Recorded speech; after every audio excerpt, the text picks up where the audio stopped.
TVK Janshakti நேயர்களுக்கு எங்களுடைய பணிவான வணக்கத்தை தெரிவித்துக் கொள்கிறோம். தமிழக அரசியலை பற்றி ஒரு நேர்காணல். திரு ஜெயராமன் அவர்கள் பொலிட்டிக்கல் அனலிஸ்ட் அண்ட் ஐடி மேலாளர். அவர்களிடம் சில அரசியலை பற்றி இப்பொழுது மாண்புமிகு முதலமைச்சர் திரு விஜய் அவர்கள் பொறுப்பேற்றிருக்கிறார். அவரிடம் சில கேள்விகளை இப்பொழுது கேட்கலாம். வாங்க. வணக்கம். வணக்கம், சொல்லுங்க. முதல் கேள்வி, அதாவது பாத்தீங்கன்னா தமிழக வரலாற்றிலேயே 3 வருடத்திற்குள்ளாக கட்சி ஆரம்பித்து அது பெரும்பான்மையான வாக்குகளை பெற்று அவர் மாபெரும் வெற்றியை பெற்றிருக்கிறார் திரு விஜய் அவர்கள், மாண்புமிகு அமைச்சர். அவர்களை பற்றி உங்களுடைய கருத்து என்ன? டிவிகே ஜனசக்தி நேயர்களுக்கு வணக்கம். தமிழக வரலாற்றிலேயே குறுகிய காலத்தில் ஒரு மாபெரும் வெற்றி பெற்று மிகப்பெரிய ஒரு பெரும்பான்மை தனி கட்சியாக உருவெடுத்திருக்கிறது டிவிகே தாவேகா தமிழக வெற்றி கழகம். திரு விஜய் அவர்கள் இத்துணை பெரிய வெற்றி 108 சீட்கள் தொகுதிகளில முதன்மையிடம் பெற்று அவருடைய கட்சி இன்று அரசமைத்திருக்கிறது. இப்போ இது எப்படி நம்ம பார்க்க முடியுதுன்னா, தமிழக வரலாற்றிலேயேன்னு சொல்ல போனீங்கன்னா 1977 முன்னாள் முதல்வர் திரு எம் ஜி ராமச்சந்திரன், மறைந்த முதல்வர் அவர்கள், நமது மாண்புமிகு முதலமைச்சர் அவர்கள் மிக குறுகிய காலத்திலேயே மாபெரும் வெற்றியை, வரலாறு காண வெற்றியை அவர் பெற்று தனிப்பெரும் கட்சியாக உருவெடுத்தது. இது வந்து ரொம்ப ஒரு மிகப்பெரிய ஒரு வரலாற்று சிறப்புமிக்க நிகழ்ச்சி. இதைத்தான் நமது சபாநாயகர் ஜே.சி.டி. பிரபாகரன் அவர்கள், என் கண் முன்னால் இருக்கும் தளபதி, புரட்சி தளபதி விஜய் அவர்களே, எம் ஜி ராமச்சந்திரன் அவர்களே, நான் எம்ஜிஆருடைய மிக அருகாமையிலே இருந்து பணியாற்றிய எனக்கு தங்களை பார்க்கும் பொழுது ஓர் இளமையான எம்ஜிஆர் போன்ற ஒரு உணர்வு ஏற்படுகிறது என்ற ஒரு குறிப்பு கொடுத்திருக்கிறார். அது வரலாற்று சிறப்புமிக்க. இது வந்து நமது ஏடுகள்ல, ஹிஸ்டரியில கண்டிப்பா இந்த அரசியல் நிகழ்ச்சி இது வந்து it will be recorded in history books என்று சொன்னால் அது மிகையாக.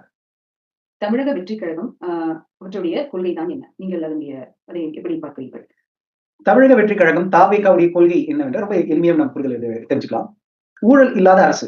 நாம் இரு திராவிட கட்சிகளை பார்த்திருக்கிறோம். தமிழக மக்கள் கடந்த 50 வருடங்களாக 60 வருடங்களாக பார்த்து சோர்ந்து கிடைக்கின்ற இந்த காலகட்டத்திலே தன்னுடைய குறிக்கோள் வந்து ரொம்ப எளிமையா கொடுத்திருக்காரு. அதாவது ஊழல் இல்லாத ஒரு ஆட்சியை அமைப்போம், நமது மக்களுக்கு, ஏழை எளியோருக்கு எல்லா வளங்களும் வர வேண்டும், உழவர்களுக்கு தேவையான எல்லா ஒரு பெனிஃபிட்ஸ், லோன் ஃபெசிலிட்டிஸ், கூட நல்ல குடிநீர், நல்ல சுகாதாரமான வாழ்க்கை, ஒரு இலவசமான ஒரு ஏழை எளியோருக்கு கூட ஹெல்த் கேர் ஃபெசிலிட்டி, இது போல நிறைய அவர் வந்து அஜெண்டா வச்சிருக்காரு. ஒன்றொன்றாக அவர் முதலமைச்சர் திரு விஜய் அவர்கள் இப்போ ஆட்சிக்கு வந்த பிறகு அவர் வாக்குறுதி கொடுத்தாருங்களா?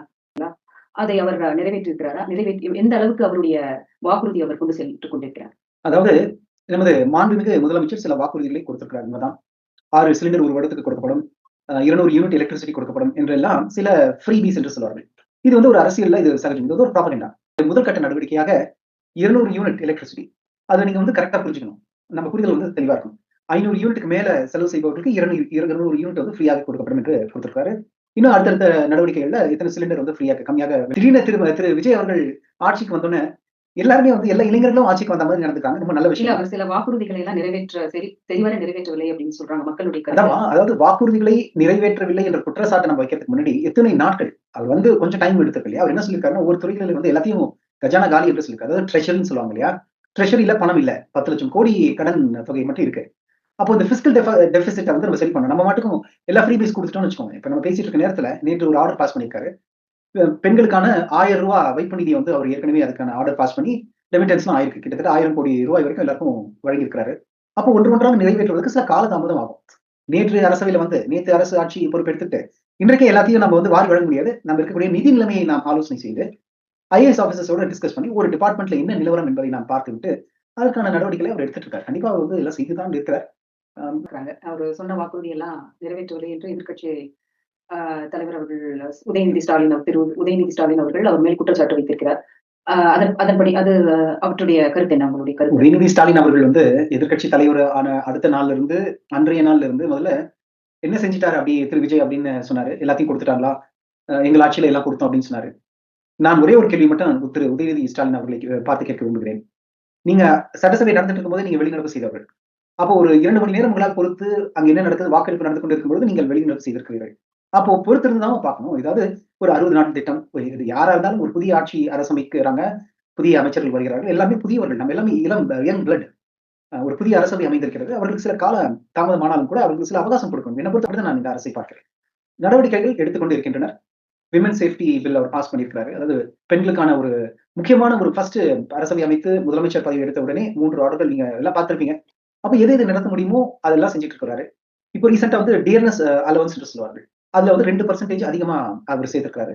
அதனால கவர்ன்மெண்ட் எம்ப்ளாயீஸ்க்குலாம் வந்து நிறைய ஒரு ஒரு அதிகமான ஒரு தொகை வரப்போகிறது மாதாந்திர சம்பளத்துல. இப்படி சில திட்டங்கள் எத எத அறிவிச்சாரோ அதை செஞ்சிருக்காரு. இது அறிவிக்காத நல்ல விஷயங்களும் அவர் செய்வார். அதுல வந்து எனக்கு எந்த விதமான மாற்று கருத்தும் இல்லை. நீங்க கொஞ்சம் கால அவகாசம் கொடுக்க வேண்டும் என்பதுதான் நான் சொல்வது. நேற்று வந்தார், இன்றே செய்தார் என்று இருக்க முடியாது. சில காலதாமதம் ஆனாலும் கூட நிதி நிலவரத்தை பிஸ்கல் டெபிசிட் எவ்வளவு இருக்கிறது, நமது பொருளாதார நிலையை பார்த்து இதை சரி செய்து அதுக்கப்புறம் எதை கொடுக்க முடியுமோ அவர்கள் ஒன்று ஒன்றாக அவர்கள் கொடுப்பார்கள் என்பது எனக்கு எந்த விதமான ஒரு ஐயமும் இல்லை. மற்றும் ஒரு கேள்வி. சட்டசபையில வந்து திருமதி பிரேமலதா அவர்கள் இந்த குதிரை பேரத்தை பற்றி சில குற்றச்சாட்டுகளை மாண்புமிகு முதலமைச்சர் அவரிடம் சில வாதங்களை வைத்திருக்கிறார். அதற்கு நம் முதலமைச்சர் எப்படி அதுக்கு பதிலடி கொடுத்தார்? சட்டசபையினாலே சலசலப்பு இருக்கிறது நியாயம். சம்பிரதாயம் தான் இது. அப்போ இது வந்து இந்த பேரவையில அவர்கள் கேட்ட கேள்வி வந்து தவறுன்னு நான் சொல்ல மாட்டேன். இது நல்ல கேள்வி. ஹார்ஸ் ட்ரேடிங், அதாவது குதிரை பேரம் நடப்பதாக அவர்கள் ஒரு மாண்புமிகு முதல்வருடைய மீது ஒரு குற்றச்சாட்டு வைத்திருக்கிறார். ஏடிஎம்கேலிருந்து சில எம்எல்ஏஸ் வந்து இவர் தன் பக்கம் இழுப்பதற்கான பதவி ஆசை காண்பித்து என்றெல்லாம் சொல்லியிருக்கிறார். அதெல்லாம் குற்றச்சாட்டு தான். இந்த குற்றச்சாட்டு எல்லாமே ப்ரூவ் பண்ணாத வரைக்கும் இது வந்து ஒரு நியாயமற்ற அர்த்தமற்ற செயல். இதற்கு நமது மாண்புமிகு முதலமைச்சர் சொன்ன ஒரே பதிலடி என்ன தெரியுங்களா?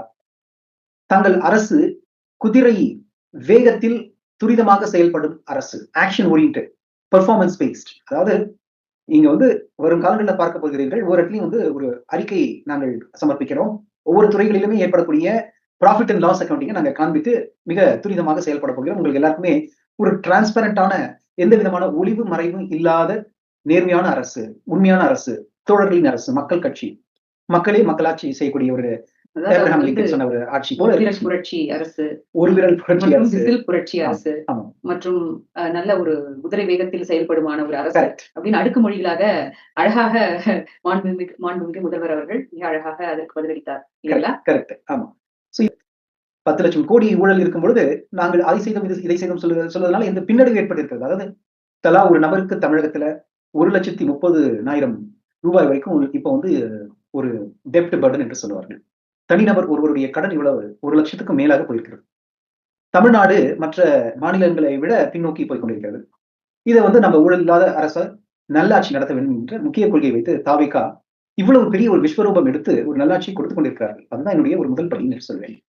அவகாசம் கொடுங்கள், பார்ப்போம், தவறுகளை சுட்டி காட்டுவோம். நடுநிலைமையோடு தவறு என்றால் தவறு என்று இந்த ஜனசக்தி சேனலில் நாம் அதை பற்றி பேசுவோம். மேலும் ஒரு கேள்வி. திரு உதயநிதி ஸ்டாலின் அவர்கள் சட்டசபையில் இந்த கேள்வியை அவர் கேட்டார். இந்த சனாதன தர்மத்தை ஒழிக்க வேண்டும் அப்படின்னு ஒரு குற்றச்சாட்டு வைத்திருக்கிறார். அதுக்கு நம் முதலமைச்சர் அதற்கு எவ்வாறாக பதில் அளித்திருக்கிறார்?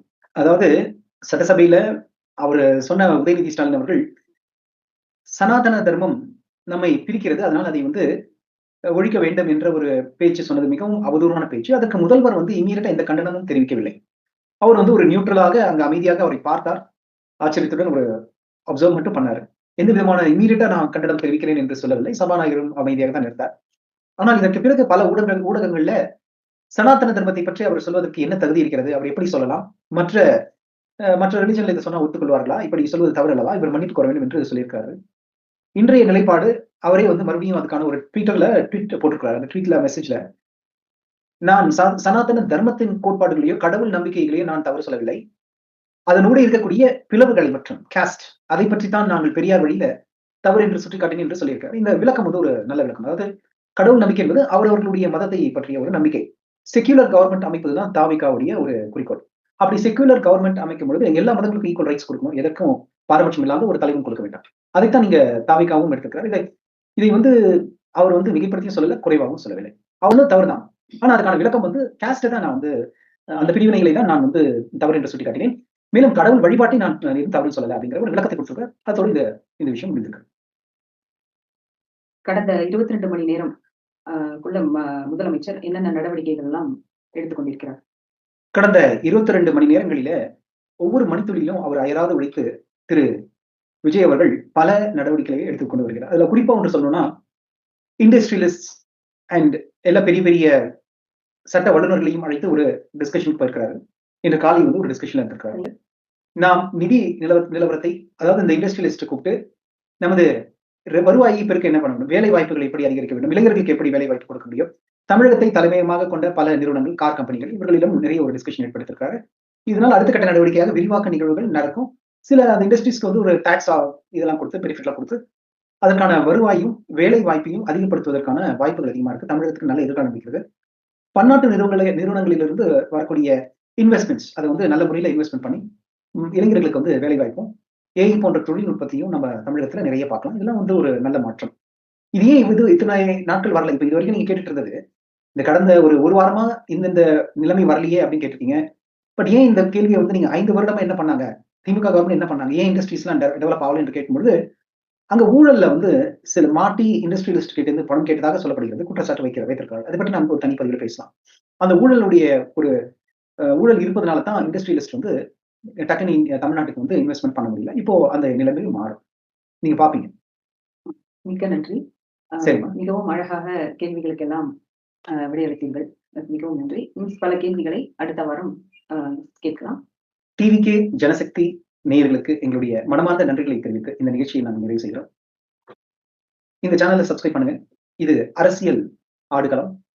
இங்க எந்த விதமான அரசியல் கட்சி சார்பற்ற நடுநிலைமையான மக்களாட்சி டெமோக்ராட்டிக் மக்களுக்கு சேர வேண்டிய நியாய நீதிகளை பற்றி நாங்கள் அலசி ஆராயப்படுகிறோம். உங்களிடமிருந்து விடைபெறுவது உங்கள் அன்பன் ஜெயராமன். நன்றி, வணக்கம். மீண்டும் சந்திப்போம்.